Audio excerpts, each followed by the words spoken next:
أهلا بكم متابعينا. سنقوم بتسليط الضوء على موضوع مهم للغاية. معكم أنا سامر يونس ويزن يونس.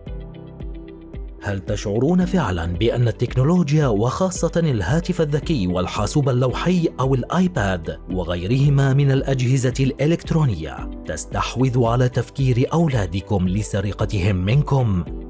أنت لست وحدك من يراوده هذا الشعور، فتأثير الشاشات الإلكترونية يطغى وينعكس سلباً على انسجام الحياة العائلية، بعد أن أصبحت الهواتف الذكية في متناول الجميع حتى الأطفال، بحيث لا يستطيع معظم الآباء والأمهات منع أولادهم من استخدام الشاشات الإلكترونية، حتى إن بعضهم يفقد السيطرة على الأمر.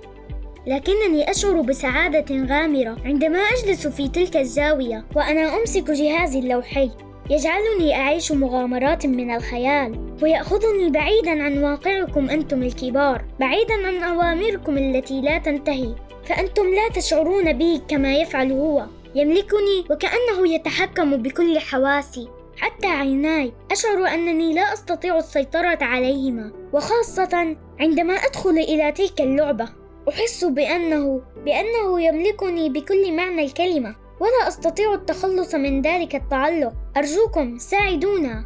كما سمعتم، هذا هو حال أطفالنا عندما لا يستطيع معظم الآباء والأمهات منع أولادهم بشكل عام من استخدام الشاشات الإلكترونية.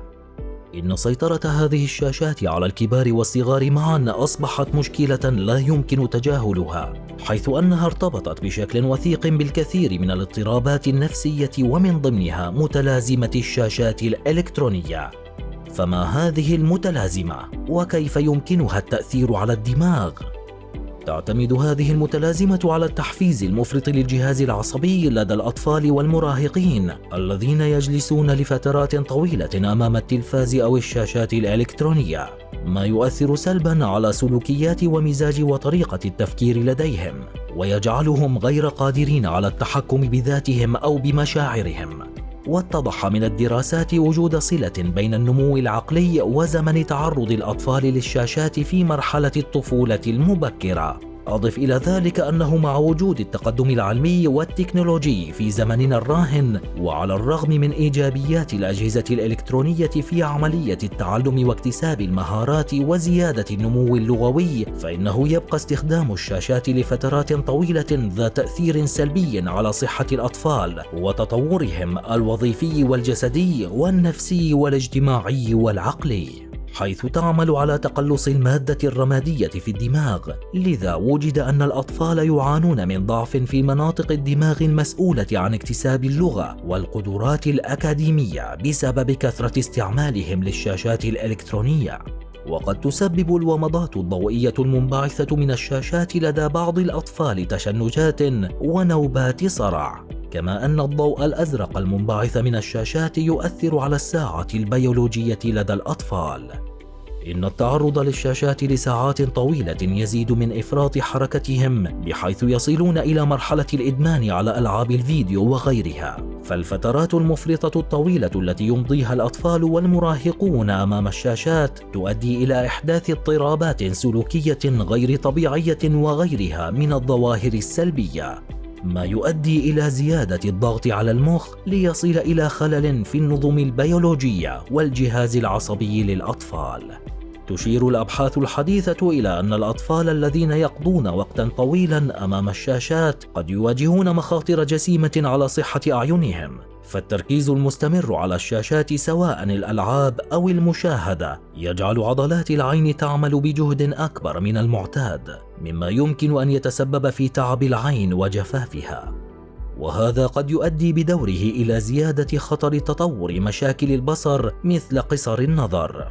لكن لا تقتصر الأضرار على الصحة البصرية فحسب، بل تمتد إلى الجانب النفسي أيضاً، فالوقت الطويل الذي يقضيه الأطفال أمام الشاشات قد يؤثر سلباً على تواصلهم الاجتماعي وقدرتهم على التفاعل مع الآخرين في العالم الواقعي، وهذا التأثير قد يعزز من شعور العزلة ويؤدي إلى تقليل الاهتمام بالأنشطة الاجتماعية والتفاعلات الإيجابية.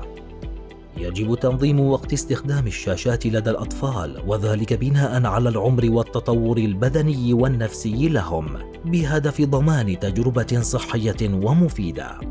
لا ينبغي إطلاقاً تعريض الأطفال الذين تقل أعمارهم عن 2 للشاشات. في هذه المرحلة الحيوية من التطور، يحتاج الأطفال إلى تفاعل مباشر مع العالم من حولهم لتطوير حواسهم ومهاراتهم الاجتماعية. أما الأطفال الذين تتراوح أعمارهم بين 2 إلى 5 سنوات، فيجب تقليل وقت استخدام الشاشات لدى هذه الفئة العمرية، فينصح بأن لا يتجاوز الوقت الإجمالي لمشاهدة الشاشات 1 ساعة يومياً. هذا الوقت المحدود يسمح للأطفال بالاستفادة من محتوى تعليمي وترفيهي دون الإفراط في الاستخدام. وبالنسبة للأطفال الذين تجاوزوا سن 5، فيجب تنظيم وقتهم على الشاشات بحكمة. يعود قرار مدى استخدام الشاشات وتحديد الوقت المخصص لها إلى الآباء والمربين، بحيث يتم تحديد فترات محددة، وذلك بهدف الحفاظ على توازن مناسب بين الاستفادة من التكنولوجيا وأنشطة أخرى مهمة.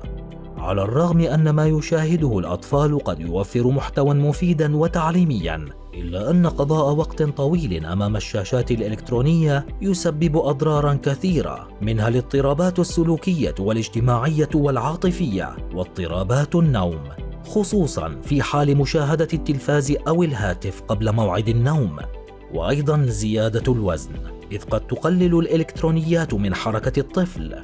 وهناك العنف، ويساهم في ذلك مقاطع الفيديو والألعاب الإلكترونية العنيفة. في النهاية، فإن أطفالنا هم فلذات أكبادنا، وهم مسؤوليتنا وأمانة في أعناقنا أمام الله سبحانه وتعالى، ومن ثم أمام المجتمع الذي يكونون نواته وأساسه. وهناك العديد من الطرق التي يمكن أن نتبعها لإبعاد أطفالنا عن هذا الخطر المحدق بهم، ولا ننسى التركيز على المحتوى الذي يمكن أن يتابعه الأطفال، فهذا الأمر أصبح خارج السيطرة في كثير من البيوت. وأنت يا يزن، أخبرني بوجهة نظرك عن الموضوع، أخبرني شعورك وكيف تقضي وقتك، وخاصة في العطلة الصيفية. أحياناً أشعر بغضب وحزن شديدين عندما يمنعني والداي عن استخدام الآيباد، ولكنهم سرعان ما يوفرون لي البديل الذي يشعرني بالرضا. أحب قراءة قصص الأنبياء والقصص القصيرة باللغة الإنجليزية، وأيضاً أحب ممارسة الرياضة، وأحب السباحة كثيراً. لقد علمت مدى الضرر الذي سيلحق بي من الأجهزة اللوحية، لذلك أنا راض الآن عن عدم الإكثار من استخدامهم. طرحنا معا موضوعا بات من أهم المواضيع التي يجب على الآباء الانتباه لها. إن أعجبكم المحتوى نرجو الاشتراك وتفعيل زر الجرس ودعم القناة. دمتم وأبناءكم في أمان الله وحفظه.